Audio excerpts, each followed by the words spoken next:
Aku. Nggih. Miatun, Mbah Miatun. Mbah Miatun. Mbah Miatun biyen saka ndi, Mbah?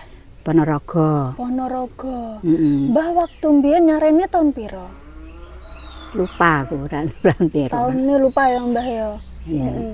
Berarti Mbah biyen ki trani ning TR11 awale ya, Mbah. Awale saya 11, Mbak.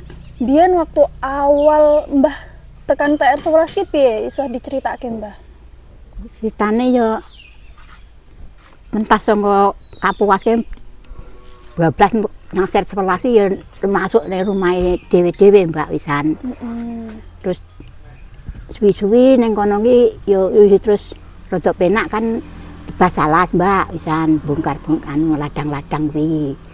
Ladang terus pirang tahun ngono anu udan ae terus anu tenggelam lemah iki seminggu banyu naki sak dengkul, Mbak. Sak pira, Mbah? Sak dengkul ngene iki. Sak dengkul.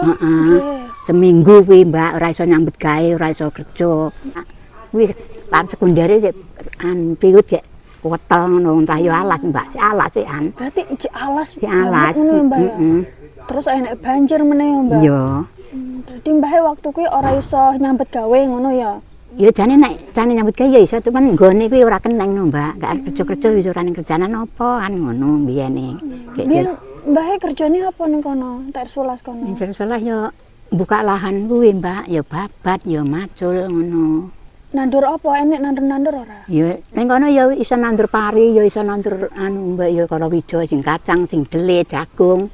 Ngono kuwi, Mbak, sarunge banjir kuwi. Sarunge banjir. Iya, saurunge banjir ki nandur-nandur ya penak kaya ya olehe akeh-akeh, Mbak, jane.